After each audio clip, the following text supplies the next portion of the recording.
You can speak fluently, আবার fluently বললেও problem, অনেকে ভাবে যে আমাকে অনেক স্পিডে ইংলিশ বলতে হবে। যারা খুব দ্রুত ইংলিশ বলে তারা কম ইংলিশ জানে, যারা দ্রুত ইংরেজি বলে তারা কম ইংলিশ জানে, তারা মুখস্থ ইংলিশ বলে। আজ পর্যন্ত দেখেছেন আমেরিকার প্রেসিডেন্ট, ইউকের প্রাইম মিনিস্টার, তারা খুব স্পিডে ইংলিশ বলে বক্তব্য দিতে এসে, তার মানে তিনি খুব কম ইংলিশ জানেন। আজ পর্যন্ত দেখেছেন বিশ্ববিদ্যালয়ের বাংলা বিভাগের প্রফেসর এসে খুব দ্রুত বাংলা কথা বলছেন, তার মানে তিনি কম বাংলা জানেন। আমি আপনাদেরকে সাহস দিচ্ছি যে খুব স্পিডে ইংলিশ বলাটাকে ইংরেজি বলা বলে না।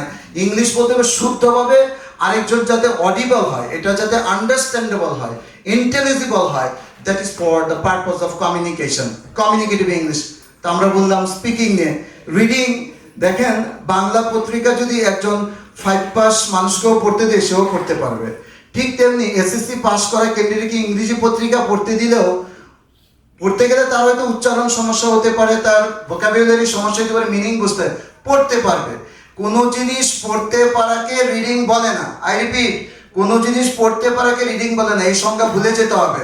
আর এই সংজ্ঞা নিয়ে আমরা বড় হয়ে বেড়ে আমরা আইএলটিএস এ বিভিন্ন কোচিং সেন্টারে দৌড়াই, পড়ি, একটা সেন্টেন্স পড়েও বুঝি না। ছোটবেলা থেকে প্যাসেজ পড়ি না আমরা, once upon a time there was a farmer, he had 4 son, they were quarrelling with one another. এইসব বাক্য বুঝি, কিন্তু একটু যখন বড় বাক্য আসে অর্থ বুঝি না। Reading means when we will go through, we will understand the meaning. This is called reading. পরে যদি আমি না বুঝি, শুধু তাকিয়ে থাকি, তাহলে এটা রিডিং হবে না। What do you mean by writing? আমি স্লাইড একটু সময় নিচ্ছে, বাকিগুলো একটু স্পিডে যাব। রাইটিং স্কিলস বলতে বোঝায় যখন আমরা কোনো বিষয়ে আগের মতোই বলছি, বানিয়ে বানিয়ে ইংরেজি লিখতে পারবো। মনে রাখবেন, ইংরেজি যখন আমরা বানিয়ে লিখবো কিছু ভুল ত্রুটি হতে পারে, যারা লার্নার ওরকম ভুলকে আমরা আমলে নিতে চাই না। আমি যেটা বুঝাইতে চাই সেটা যদি আরেকজনকে কনভে করতে পারি, that will be okay. If it is grammatically okay, that is what should I say, very ওকে। এরপরে আমরা দেখতে পাচ্ছি যে ডেইলি প্র্যাকটিস রুটিনের পার্ট হিসেবে আমরা কি কি কাজ করতে পারি ইংরেজি শেখার জন্য। আমরা এখানে লিখেছি যে set aside 15 to 30 minutes practice daily. আমরা করি কি, একদিন সারা রাত লেখাপড়া করি আর আগামী 10 দিন কোনো খবর থাকে না। এই রকম করি বলে আমরা ওই জিনিস শিখতে পারি না। ইংরেজি শেখার প্যাটার্ন কিন্তু অনেকটা, we are not comparing but we are focusing the theme. You see, এমন কারো কারো হয়েছে, একটু হাত তুলে আমাকে সহযোগিতা করবেন, যারা 5 ওয়াক্ত নামাজ পড়ি, হঠাৎ করে আপনার কোনো কারণে, অসুস্থতা বা ব্যস্ততার কারণে, জাগতিক ব্যস্ততায় আপনি 1 ওয়াক্ত নামাজ মিস করেছেন।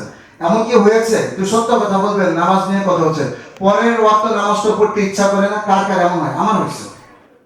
মানে 1 ওয়াক্ত নামাজ মিস হয়েছে বিদায় শয়তানের কারণে, আবার আরেক ওয়াক্ত নামাজও পড়তে ইচ্ছে করছে না। What actually I want to mean, the meaning is that আপনাকে প্রত্যেকদিন প্র্যাকটিস করতে হবে। একদিন পড়বেন না, পরের দিন এটা করতে ইচ্ছে করবে না। বেশিক্ষণ না করেন কোনো সমস্যা নেই, আপনার ফ্যামিলি কাজ আছে, জবের কাজ আছে, বিজনেস অ্যাক্টিভিটি আছে, আপনি মাত্র ফিক্স করে দেন রাতে বা দুপুরে বা সকালে 15 থেকে 20 মিনিট ইংরেজি পড়বেন। কি পড়বেন? কোর্স করলে বুঝবেন, বই পড়লে বুঝবেন, মেন্টরের আন্ডারে থাকলে বুঝবেন। আবার অনেকে বলে আমি ইউটিউব থেকে দেখে শিখেছি। আমরা ইউটিউবের বিপক্ষে নয় এই ডিজিটাল যুগে। সবকিছু যদি ইউটিউব দেখে শেখা হয়ে যেত, তাহলে তো আর স্কুল, কলেজ, বিশ্ববিদ্যালয়, এত ইনস্টিটিউটের দরকার হতো না। একটু সহজ করেই বললাম বিষয়টা। ওইটা হচ্ছে একটা supporting tool. If you want to learn, you have to have a mentor, যার কাছ থেকে আপনারা ডিটেইলস বিষয়গুলো শিখবেন। এরপরে আরো কিছু পয়েন্ট আমরা দেখতে পাচ্ছি যে যখন সম্ভব হবে ফরেনারদের সাথে কথা বলা, নেটিভ স্পিকারদের সাথে। তো এই সুযোগটা হয়তো সবসময় আমাদের থাকে না, এই জন্য আমরা ডিজিটাল অ্যাপস ইউজ করতে পারি। দেখেন একটা অ্যাপসের নাম আছে do you know another one's battle. এছাড়া ইংলিশ মুভি দেখতে পারেন, নিউজ, ইংলিশ নিউজ দেখতে পারেন। ভাব দেখানোর জন্য হলে একটু দেখা যেতে পারে যে একটু বিবিসি চ্যানেলটা একটু দেখি। বাসায় গেস্ট আসলে প্রথম 10 মিনিট বিবিসি চালিয়ে রাখবেন। কয় মিনিট? 10 মিনিট। দেখবেন যে তখন একটু তাকিয়ে থাকবেন, এটা অনেক কাজ হবে, উপকার হয়। না বুঝতে বুঝতে একসময় বুঝায় আসছে। তো আমরা এইভাবে বিবিসি, সিএনএন যে বিষয়গুলো মুভি দেখাগুলো কাজগুলো করব। এরপরে আমরা দেখতে পাচ্ছি যে লার্নিং মানি তো ফান। আমরা একটা জিনিস বলি, শুরুতে বলেছিলাম যে if you don't get any fun, any enjoyment from any activity, you will not learn. And if you learn by pushing method, you will forget. So in that case, you have to learn with a funny way, with an interesting way. আপনি যদি enjoy না করেন তাহলে সেই জিনিস বুঝবেন না, মনেও থাকবে না, অ্যাপ্লিকেশনের কথা বাদই দিলাম। দ্যাটস ওয়াই আমরা এখানে কিছু প্রসেসের কথা বলছি যে আমাদের কোর্সেসগুলোতে এগুলো থাকবে, যেগুলো অনলাইন কোর্স আমরা যে ল্যাঙ্গুয়েজ শিখতে বিভিন্ন পাজল গেম ওয়ার্ডের এই গেমসগুলো খেলবো। আমরা অনেক সময় গানও গাইবো, গান গাওয়ারও দরকার ইংলিশে। এই গান মানে কি বলবো যে অন ইসলামিক গান না, যে গানগুলো গাওয়া যাবে না। আজকে যারা বসে আছেন আমি তাদের সাথে একটা গান গাইতে চাই। কে কে গান গাইতে পারেন আমি জানি না, কিন্তু আমি যে গান গাইবো মনে হয় আপনারা গাইতে পারবেন। তো ডেমো দিচ্ছি যে আমরা কোন গানটা গাইতে পারি। এখানে সবাই অ্যাডাল্ট, আপনারা কি এই গানটা শুনেছেন? টুইঙ্কেল টুইঙ্কেল, কে কে শুনেছেন হাত তোলেন তো। সবাই শুনেছে, তাহলে আমরা বলবো যে এই গানটা একটু গাইতে চাই। আমার সাথে সাথে একটু গাইবেন। Ready, 1 2 3। Twinkle twinkle little star, how I wonder what you are, up above the world so high, like a diamond in the sky. গান শুনলে মানুষের মন খারাপ এই প্রথম দেখলাম। এটা তো কোনো চাকা খাওয়া গান না, এটা হচ্ছে টুইঙ্কেল টুইঙ্কেল গান। তাহলে এরকম করে বহু আমরা এরকম রাইম ধরে ধরে গান শিখবো। অ্যালফাবেট সং আছে, ডিফারেন্ট সংস আছে যেগুলো হেল্প করবে আপনাকে মজা দিবে আর মজাটা মনে রাখতে সাহায্য করবে। এছাড়া আরো অনেকগুলো কথা এখানে লেখা আছে যে এনজয় করবেন কিভাবে ডে টু ডে লাইফে কথা বলার জন্য। এরপর বলছি স্পিকিং এবং লিসনিং এ আমরা ফোকাস করব। আপনারা জানেন একটা মানুষ যখন ইংরেজিতে কথা বলতে পারে মানুষ তাকে শিক্ষিত মানুষ মনে করে। অর্থাৎ বিদেশের ভিক্ষুকরাও অনেক শিক্ষিত মানুষ, কারণ তারা তো ইংরেজিতে কথা বলতে পারে।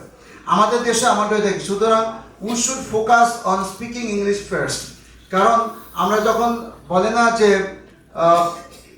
প্রথম দর্শনেই যদি আপনি তা কাউকে মোটিভেট করতে না পারেন, কাউকে উইন করতে না পারেন, তাহলে পরবর্তীতে সে আপনার কথা শুনছে না। এই জন্য আপনাকে লিসনিং স্কিলটা সবার আগে ডেভেলপ করতে পারে। লিসনিং স্কিল ডেভেলপ করার জন্য প্রথমে যে স্কিলের নিয়ে কাজ করতে হবে সেটা হচ্ছে লিসনিং। আমাদের দেশের মানুষের, আমরা এই দেশেরই মানুষ, একটা প্রবলেম হলো আমরা বেশি বলতে পছন্দ করি, যারা বলি। আর কিছু মানুষ আছে শুনতে একদমই পছন্দ করে না। তো না শুনলে আপনি শিখবেন কিভাবে আর কি বলবেন তাহলে? সো প্রথমে তো আপনাকে ইনপুট করতে হবে before going to something make you output. তো এই জন্য আমরা বললাম যে এখানে বলবো যে আমরা অনেকগুলো কোরাস প্র্যাকটিস করাবো আর কি কোর্সগুলোতে। এখানে লেখা আছে যে repeat words and phrase you hear, যেটা বলেন যেটা শুনেন। আমি যখন আইএলটিএস এর ক্লাস নিই তখন দুর্বল ক্যান্ডিডেট যারা আছে, আইএলটিএস পরীক্ষার নাম শুনেছি কে কে একটু হাত তুলি। নাম শুনলেই জয়লাভ। এখন আমরা দেখতে পাচ্ছি 50% নাম শুনেছি। তো অনেকে বলে কি যে স্যার লিসনিং আপনি যেভাবে বলেন মোটামুটি বুঝতে পারি, কিন্তু ওরা এমন এত দ্রুত বলে লিসনিং বুঝি না, আমি শূন্যস্থান বা যে আইটেমগুলো আছে পূরণ করব কিভাবে। তখন তারা যেহেতু দুর্বল তাদেরকে আমি প্রথমে টেস্টে নামাই না। প্রথমে আমি বলি কি ওদের যে স্ক্রিপ্ট, যে কথাগুলো বলে এটাকে বলে টেপ স্ক্রিপ্ট বা যে ট্রান্সক্রিপ্ট, ওই জিনিসটা কিন্তু বইয়ের পেছনে দেয়া থাকে ক্যামব্রিজের। আমি বলি আপনার টেস্ট দেওয়ার দরকার নেই, যা বলে লেখা আছে এখানে আর ও কি বলে মিলান, এরকম করে 10 দিন যান, তারপরে আপনি টেস্টে নেবেন। তার মানে এখানেও দেখা গেল অ্যাক্টিভিটি করার জন্য প্রথমে করতে হবে কি লিসনিং। শুনতে শুনতে আপনার কান পরিষ্কার হবে, তাহলে আপনি স্পিকিং ভালো করতে পারবেন। আজকে যারা মনোযোগ দিয়ে কথা শুনছেন, কেউ কেউ প্ল্যান করছেন যে আমি ভালো করে ইংলিশ শিখে একদিন স্যারের মতো সামনে এসে আমিও স্টেজে কথা বলবো। কথা বলা কোনো ব্যাপার না, ব্যাপারটা হচ্ছে আপনাকে সেরকম কনফিডেন্স, সেরকম কি বলে এটাকে শাইনেসকে দূর করে সামনে এগিয়ে আসতে হবে। এই জন্য you have to have some knowledge, also you have to have some skills.